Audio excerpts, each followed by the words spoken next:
wrote about the significance of self-sacrifice for the spiritual cause, you know. But is there any progression of how one can self-sacrifice oneself? What do you start with? What do you carry on? And what is the ultimate expression of that? Self-sacrifice.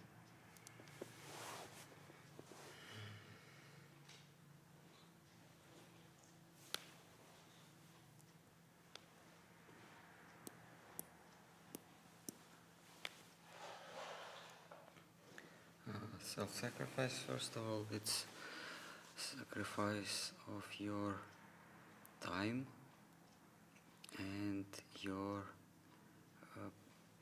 life principles.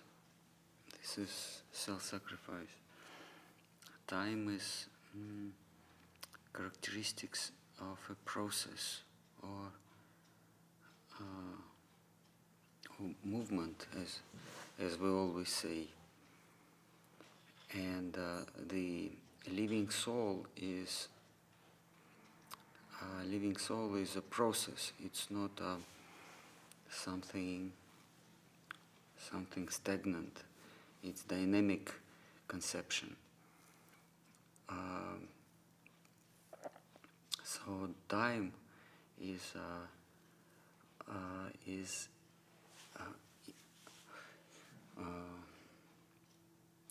inner characteristic of a process, which is living soul. So if you sacrifice the aspect of time, which is part and parcel of yourself, then means you sacrifice yourself.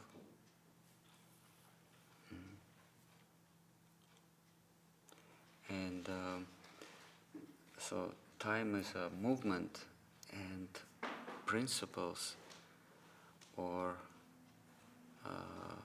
rules and regulations of yourself is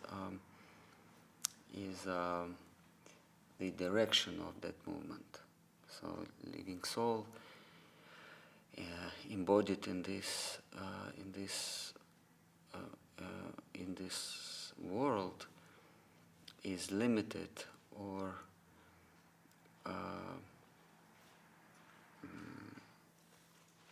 is limited by certain principles. Each and every living soul is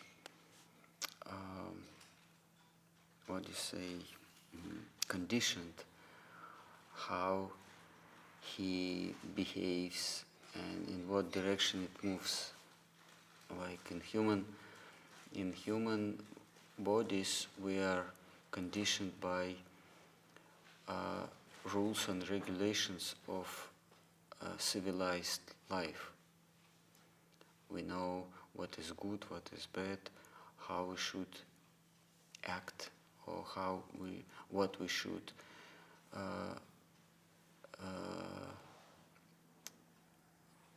refrain from. So these are rules and regulations. So self-sacrifice means you're ready to sacrifice your time, which is part of you, and sacrifice your rules and regulations. That is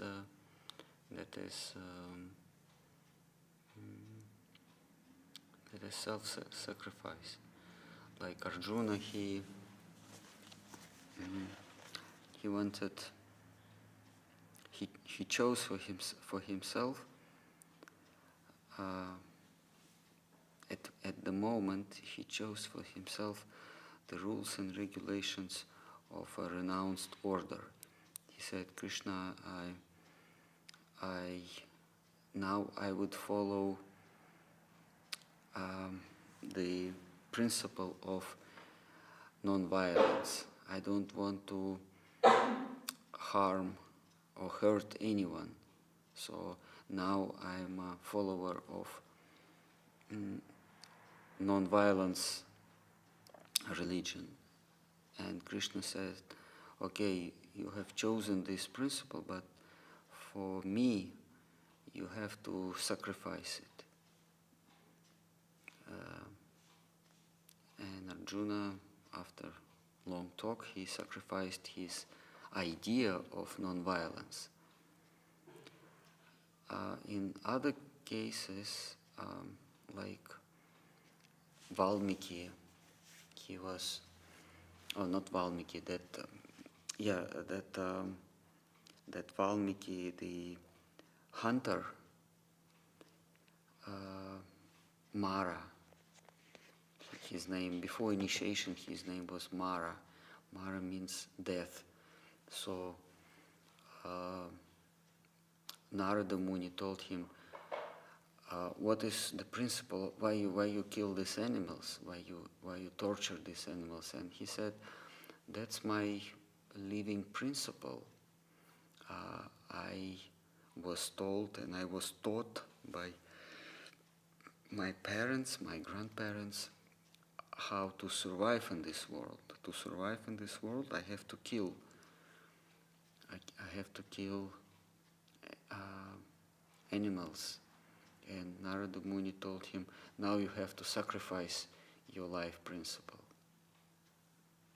So in different circumstances, we have to sacrifice different principles in order to please the center, as Srila Sridhar Maharaj said, the center.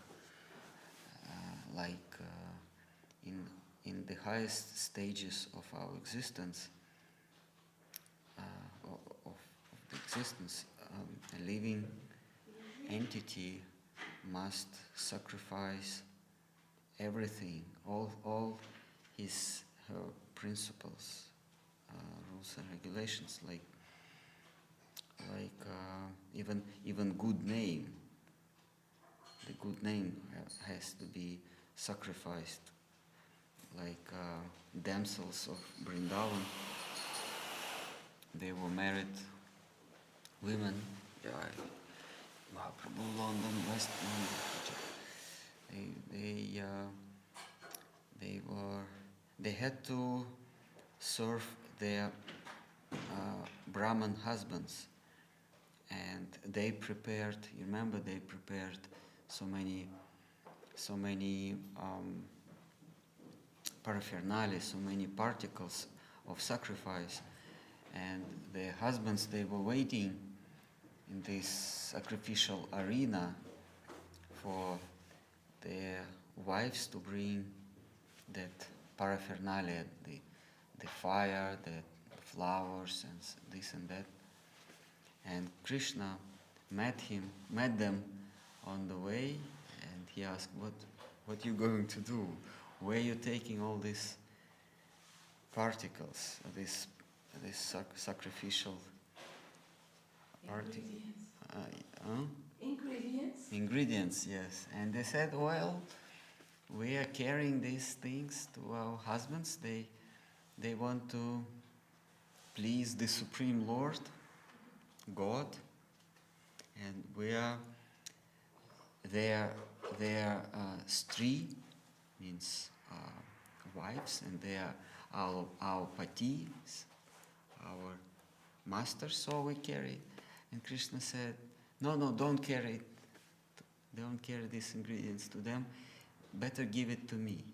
And they said, yeah, but this is meant for, these articles are meant for Supreme Lord, and who you are. Who are you? You are just a small boy, naughty boy.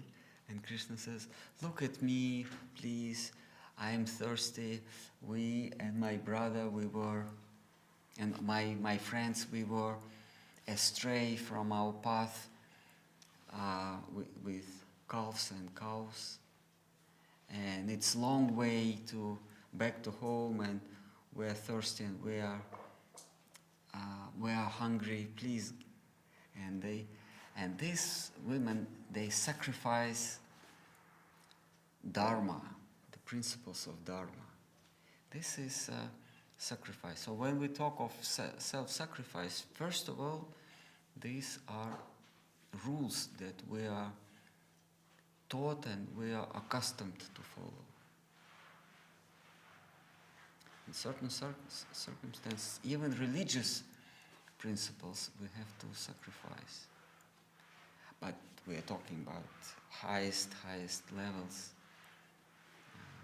And at our level, we are taught by society to follow certain path, to follow certain principles, like be a good citizen, be a good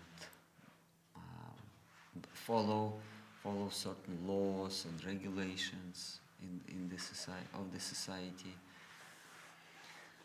This society is meant to expand and bring about enjoyment. So, but without it, we cut our relations with the external society. We say, this society, this human society, has nothing to do with us. We belong to the association, to society of intimate devotees of the Lord. We don't know even if the Lord exists. We have to prove this theorem every second, and every time we forget the evidences of his existence. But this is the greatness of our faith, that we still believe. We don't have proofs, but we believe. And for the sake of that hardly existing supreme entity, we sacrifice the real goods, the real boons of our social and family lives.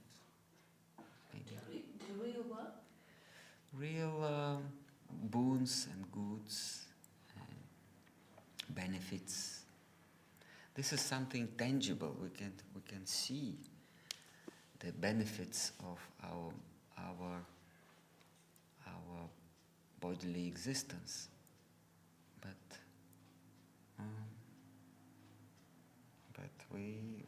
somehow or other, after that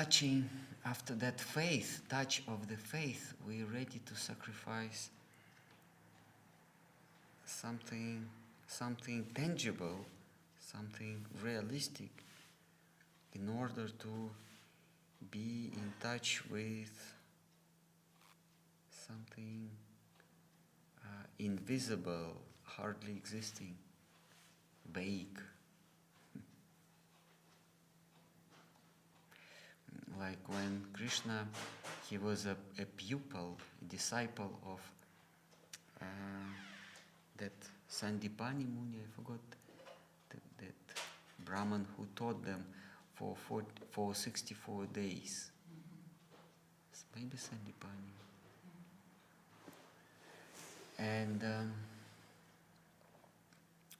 And once their guru, Krishna and Balaram, once the guru asked them to bring some woods, some pelts in German, some firewood, and then they went out of his hut, and suddenly the storm started, heavy rain. And that rain destroyed the way back, and trees and river flooded up. And somehow or other they collected that pieces of wood and brought to their guru, and the guru was so much, Sandipani Muni was so much surprised. He said, the most important thing for a human being is his body, because through his body, through the body, the living entity can enjoy, and enjoyment is the goal, the aim of existence. If there is no perspective of enjoyment, then there is no reason to live anymore. we kick on only by hope that someday we will be better than now. That's the only reason that makes us to continue with our existence. And that enjoyment or that pleasure is provided by our body. And the Guru said, and you were ready to sacrifice your body just to bring me some piece of wood? That is very astonishing, and I bless you with all boons that you might desire. So that sacrifice is very important. The only thing, well, actually it's not the new word, sacrifice, because Krishna said in 4th chapter of Gita that I created this world and I brought in this world so innumerable living beings, giving them different types of bodies.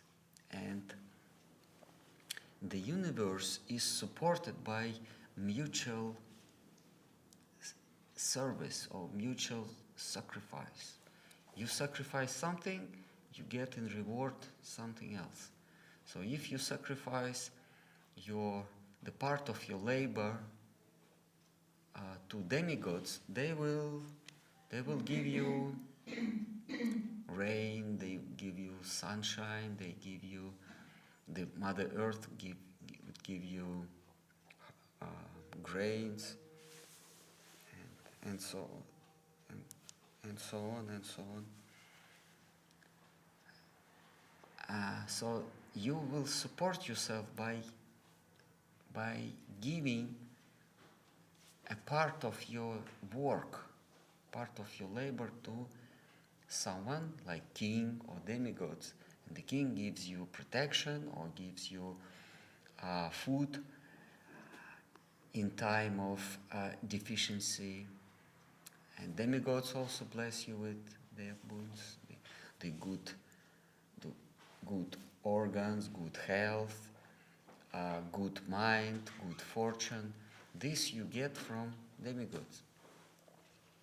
So we all, in order to get something, we have to sacrifice. Like if we want to get a good job or good support from our country, then we have to pay taxes, or we have to work for the government.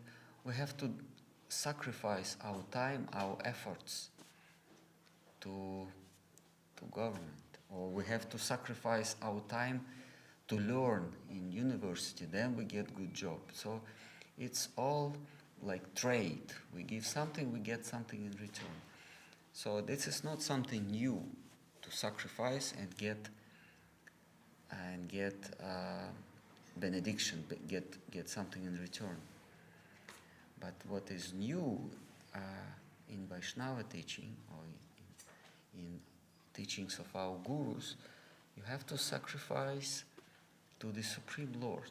Krishna says, though I created this world so that different living beings exchange their sacrifices, exchange their labor, and be benefited by that. But if you sacrifice not gods, not king or authority, but you sacrifice to me, then everything you can collect from others, you can collect, I will give you, Krishna says. But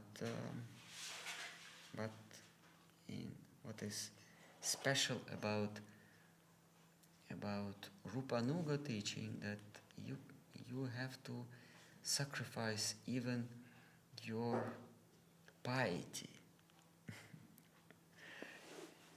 for Krishna without expecting anything in reward. Like Krishna is easily giving the boon of liberation. If we show him our determination or our detachment, we satisfy him, and he gives us liberation easily.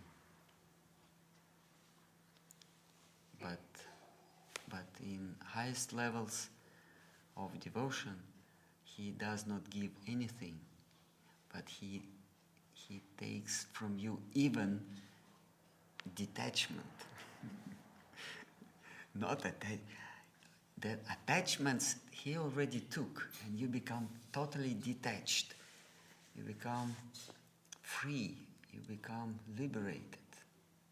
That sweet word, liberation, liberty, it's palatable for every living being after existing, after being tortured and in these clanks of illusion, clanks of samsara. That word liberation, liberty, freedom is so sweet, so palatable, so enjoyed by every living being. But Krishna says you have to sacrifice even liberty. And this is very special about Vaishnava philosophy. The liberty that is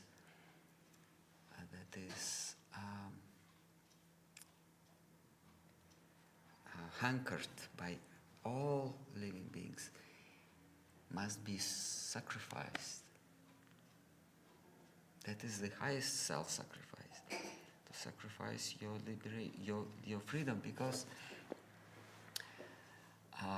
love is possible only when you sacrifice your freedom. The love. Yeah? You give your freedom, but you don't disperse your freedom in the space. You give your freedom to someone you love. So Krishna takes, it's not like you reject your freedom, but you give it to him. He takes your freedom, that means he is free. If you give him your freedom, that means he is free in relations with you. He is free to do whatever he wants, even to kill yourself, even to tumble, or what Mahaprabhu said, even trample you. So that is the meaning. Sacrifice your freedom to someone. If you sacrifice your freedom to someone, that means he is free to do anything with you, even to annihilate. This is the highest sacrifice. Be indifferent. Yeah, even worse. He is free.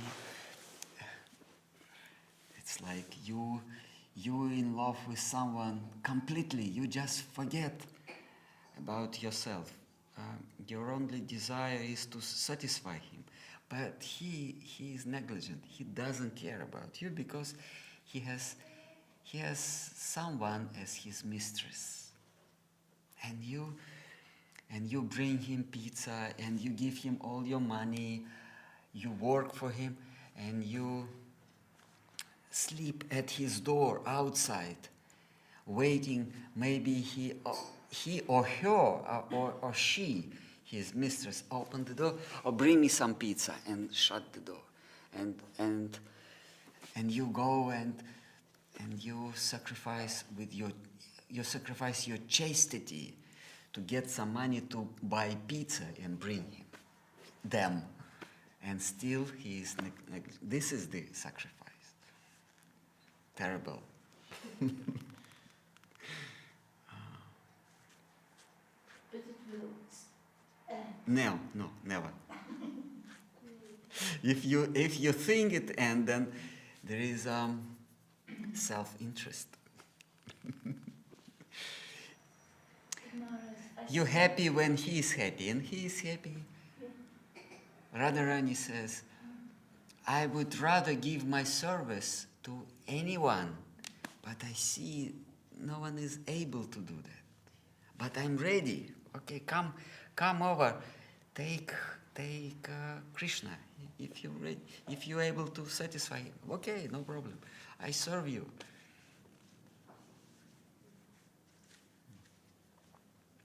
And he is very negligent to her. Unbelievable.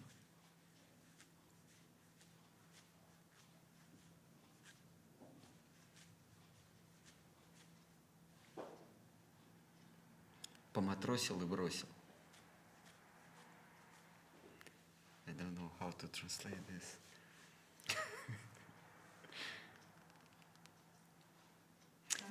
we have no, it's very difficult to, in Russian.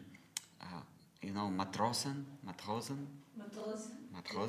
So From the sea. yes, so matrosen, they are away from the land for months, maybe years.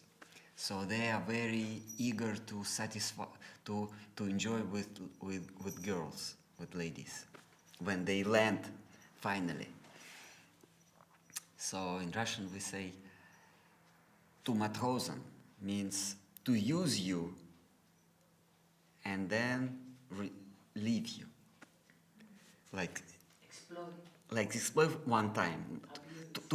No, not abuse, to matrosen. So you are matrosed by matrosen. And disposal. Yes, to matrosen and disposal. Like a single-use cup. Yes, like single service. What is the purpose in a moment of big necessity? But once necessity is gone. Like he matrosed you and disposed you. But then we add, at least matrosed me. Поматросил и бросил. Ну хотя бы поматросил. That is devotion. Okay, you can matros me. What is Gomar said? All risk, no gain. Mm-hmm. And there are four, I think. Maybe no risk, no gain. No risk, no gain. That's the first one. Mm-hmm. Then all risk, no gain. No, that's the second. All risk, the gain, and then all risk, no gain.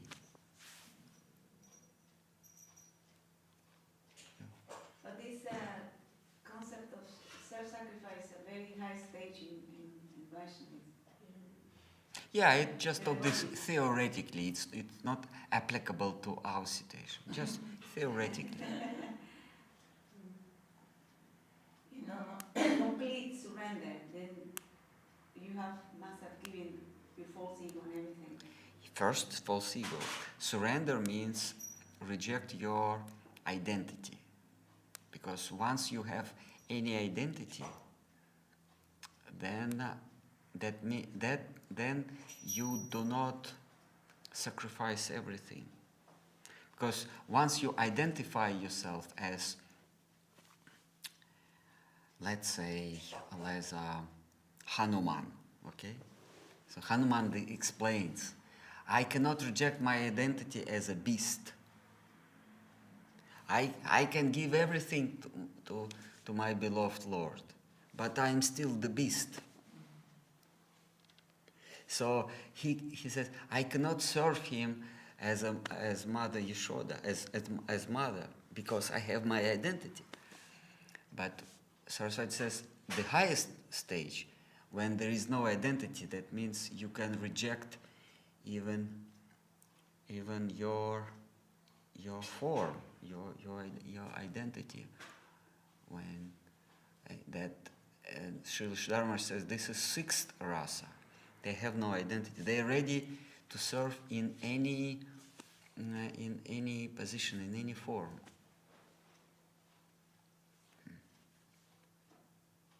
Well, this idea about we have identity. No, we don't have. Uh, We have general identity, servant, but we don't have particular identity. I mean, that is the teaching of our Rupa line. They say there is no fixed identity. So if Krishna wanted to change the form of Shriyasi and Buddha, he could. The leader, not Krishna. Krishna, he doesn't care. But the leader of the group, if she wants to change your identity, then you change your identity.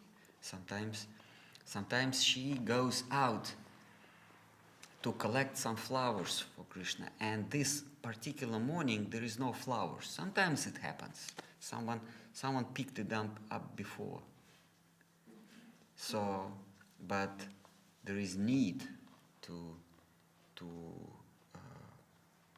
give Krishna some garland. So some of her friends, damsel friends, they become flowers, and she picks them, plucks them, takes them, and make the garland of them, so they look like garland flower. And after by the midday they fade away and die.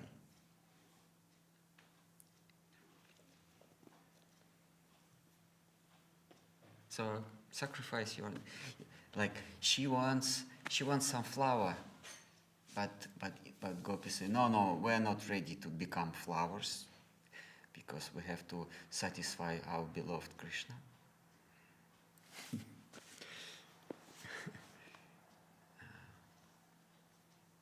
Sometimes, if it's too hot, then some of your she friends must become clouds and then disappear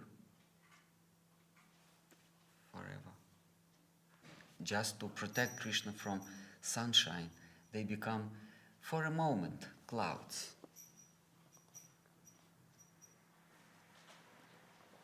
And then they will become something else. No, finish. Someone else becomes someone else, but not you. So then we can't die, no? We? Why not? No. Then the soul is eternal. Oh, I'm sorry. The soul does not exist in Krishna's abode. The soul as a consciousness cannot survive there. The existence of the soul finishes at the gate of Goloka, at the border of Goloka. In Vaikuntha, the souls exist, so they are eternal. It means they are beyond of time. But in Goloka, the soul cannot exist, because soul is consciousness. In Goloka, consciousness cannot survive. It's splitted by, it's like nuclear explosion, like atoms. They can exist in molecules, but when it happens that nuclear explosion, then atoms don't exist anymore. But they say Electrons, neutrons, and protons. So the soul consists of three elements: consciousness, existence, consciousness, existence, and search for happiness. Or soul exists of desire, feeling, and thinking. So we are like atoms. Atoms consist of electrons, Atoms. Atoms consist of electrons, protons, and neutrons. So the living soul consists of will, feeling, and consciousness, thinking. So when you enter Goloka, then it's like a nuclear explosion, like atom exploded, and it's splitted by 3 and stops to be. So the soul also, the thinking merges into Krishna, willing merges into Balarama,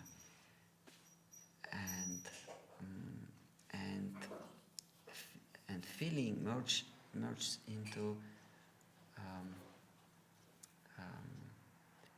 Radha. So living soul stops to be there. It dies.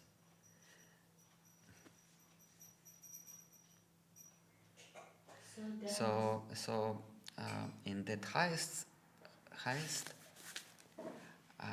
realm, the very vital part of living soul merges into Sri Radha, and it becomes the part of Hladini Shakti, the enjoyment energy, enjoyment aspect. It's not living soul anymore, because there is no thinking, there is no observation and what they say, razdumya, reflecting, no reflecting anymore. Srila Sridhar die to live. That means you die as a jiva, and you resurrect as a part of Hladini Shakti. But it's not jiva anymore. That the servants of Sri Radha, servants in group of Rupa, they are not living souls. The soul is very, very gross element to exist there. We hear about that. You know, like sand cannot exist in air because it's very heavy. Inevitably, it falls down. The particles of sand, the specks. So living souls, they cannot. If they remain their identity as living soul, they cannot go up to Galoka. The maximum they can be, it's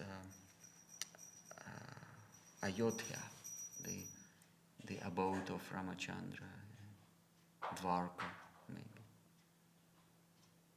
Okay, so what you wanted? Well, the Svarup, the soul becomes then Svarup Shakti, which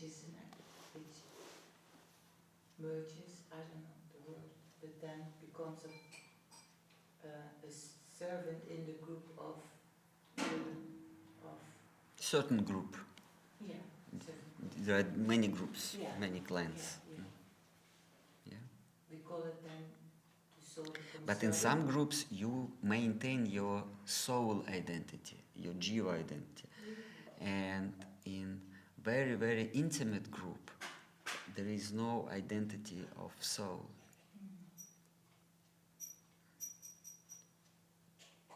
Can I ask something? Yes, of course. Like we started out with the sacrifice, how to progress in sacrificing ourselves, right? And you were mentioning the body, but yeah, it's something what I live with now. I have to figure out. It's like the body, the energy in the body when you go grow older, then everything what you did before, that diminishes. Mm-hmm. Or even, it becomes completely different. So that what you did before, but because you mentioned also that body is your main tool to sacrifice. Body is no. I said the freedom is a tool, but body is main tool to enjoy, not sacrifice. Enjoy. Body is the means of enjoyment. Yeah. Through senses, through that sensual channels, we get some waves that makes us feel satisfied. When you touch something or you smell something, it's just electromagnetic waves, and then it shakes you in a certain way, and you feel satisfied. That smell, eyesight, sound, taste, it just magnetic waves, and body is the conductor of that electric waves, that vibration. But vibration makes us happy. Yes. But it's very gross vibration. Yeah. But I mean, actually, in the life of the devotee who wants to sacrifice and uses his body for service, there's also some satisfaction coming from, like, you are able to give your energy to service to your guru's mission or devotee service. Then what I want to say is like when that falls away a little bit, that you just not so able to do that anymore, then there is a transition of sacrifice. The sacrifice becomes another, has to be more subtle, isn't it, Maharaj? So there is not that doing so much, you are not able to do that anymore, maybe less and less, and then the sacrifice has to become in another way. In which way? What would be the second stage after sacrificing time and sacrificing physical energy? Your principles, your rules, your dharma.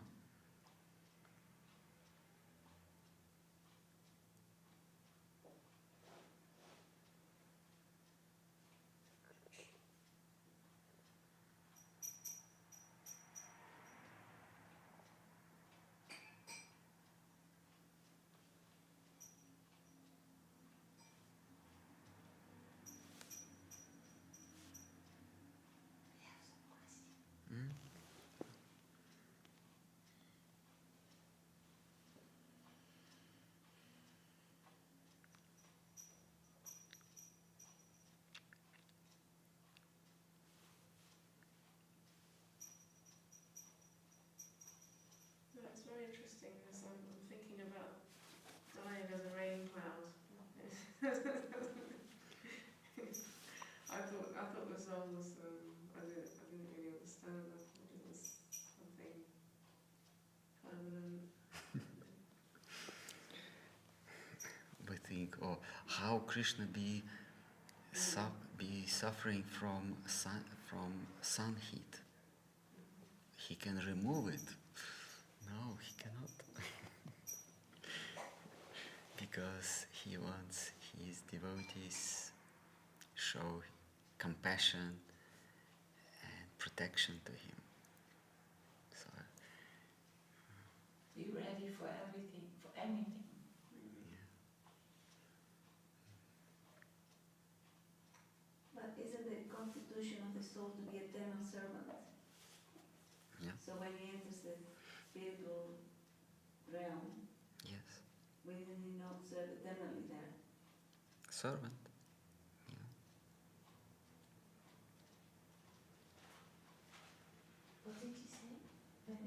serving eternally. Yeah. Eternally. Yes, yes, yes. Okay. Get that. I don't mind. Yes, yes, sure. It is eternal and ever existing, deathless. That's Vaikuntha. Vaikuntha is beautiful. Vaikuntha is very, very beautiful. Very beautiful. No, but I'm talking about Goloka Vrindavan. No, there is no eternity there. Unfortunately. Eternity dies at the entrance of Goloka. What do you mean, Maharaj? Eternity is so mean, so negligent, so minute. It doesn't exist there.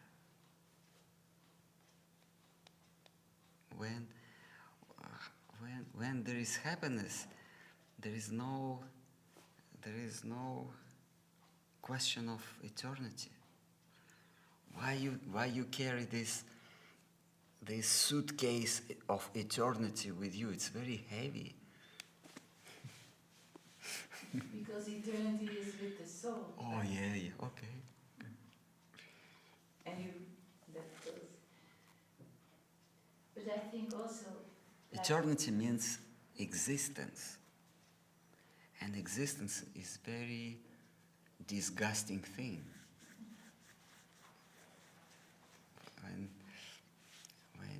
When there is a choice between happiness and existence, why you choose existence? So existence in a material sense, you mean? Existence is there is no material sense. There is existence. It's beyond. Existence is beyond. Beyond material. Existence means something that always there. Something that never cease to be. That is existence. Krishna? Huh? Krishna? Krishna. Yeah. Krishna is not. Vishnu is eternal. Vishnu is the truth. Existence means truth, or truthfully exist. So Vishnu is you. It's always there. Krishna is always. Vishnu is always there. And Krishna, he is not eternal, because he has no his abode even. Vraja means not definite place. Vraja means gypsy caravan. It just moves here and there. Vraja. Vrindavan, it's not the place. Vrindavan, it's the way of moving with no particular aim. So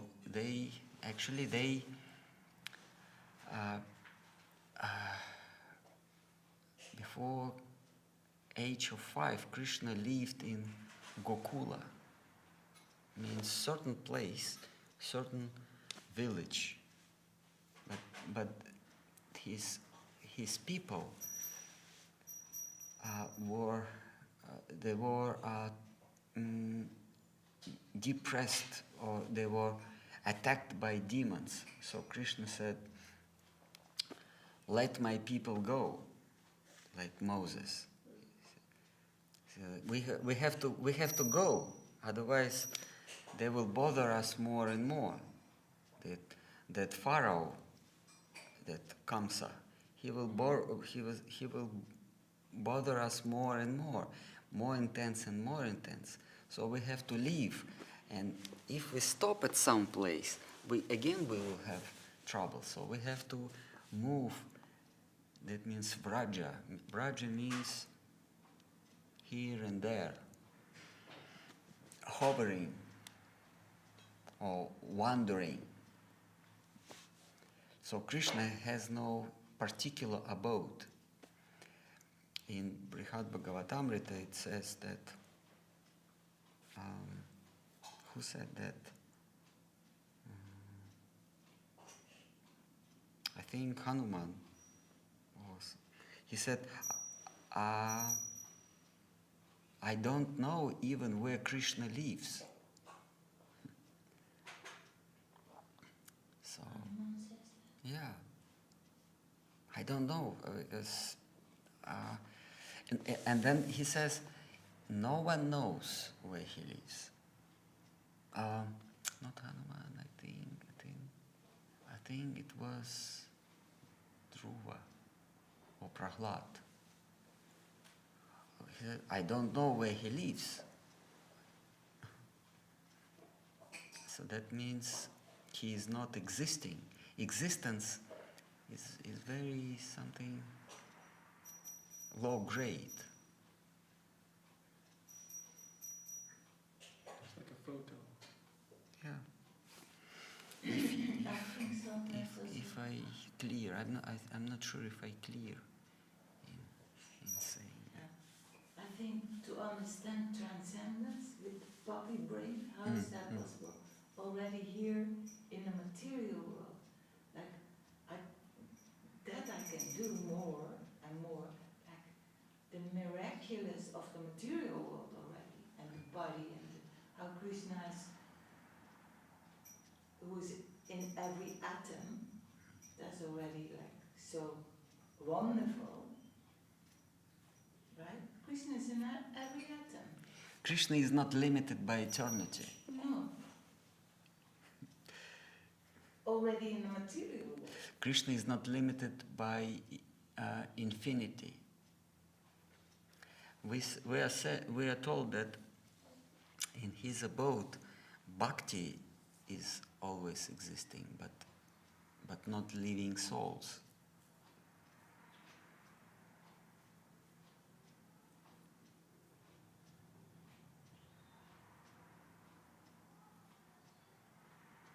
So any objections or maybe grave thoughts? Grave thoughts.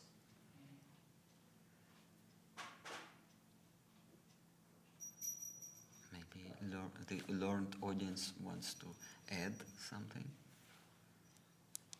What did you say? Learn? Do we have objections or grave thoughts? No, that, and then after that? If we want to add something. Learned? I'm not learners at all. Well, it's difficult to understand, but I'll just keep washing the pots. Okay.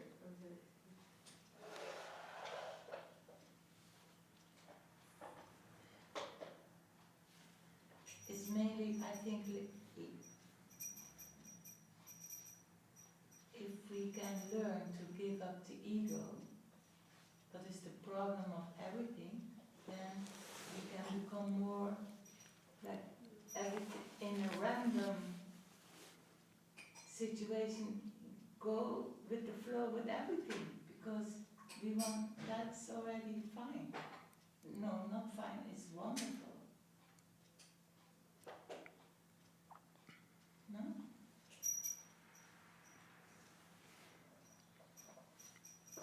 Yes, it's to go with the flow. You have to move with the same speed with it, and to move with the same speed, you have to left behind so many things. You have to be like a feather, very lightweight. What was the name? They say Krishna is moving in zigzag way. Zigzag means unpredictable. It's not like straight. Zigzag. It's unpredictable in all directions and in every direction and all directions simultaneously. In direction of time, in direction of place, in direction of form-wise. He is always changing.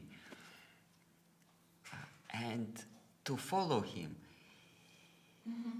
you have to lose your weight. You have to be zero weight. Not 1 gram, but no mass at all. Like photon, You know, every particle in this physical world has some mass. You can weigh it. But proton, or photon, What's that? it's the particle of light. Oh, It has no mass. You cannot weigh it. no. It penetrates everything. To weigh something means you make the obstacle, and by pressure on that obstacle, you can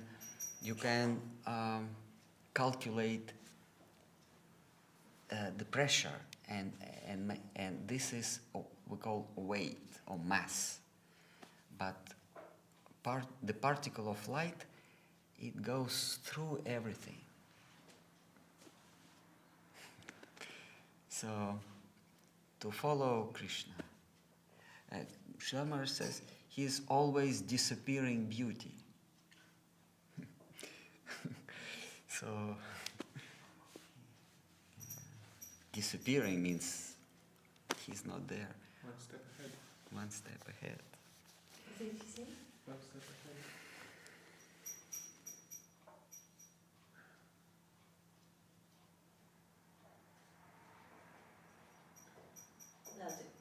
That's maybe for tomorrow or something. That I saw a very beautiful talk of Guru Maharaj, and in which he explains that everything is good.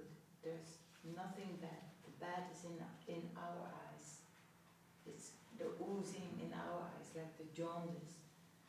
Like it's the ego who spoils everything. And to see everything all the time good, that is like that, you know, that Denukantam, or that, what is it? Vidyate, Hridaya, Kranti, they're not in the heart. How to do that?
But how nice it is to be connected with this philosophy.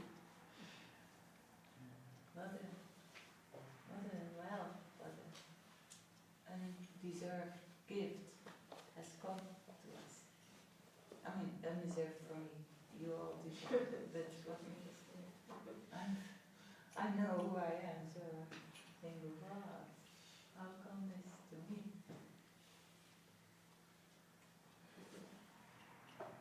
Hari Hari Nama Krishna Jadam.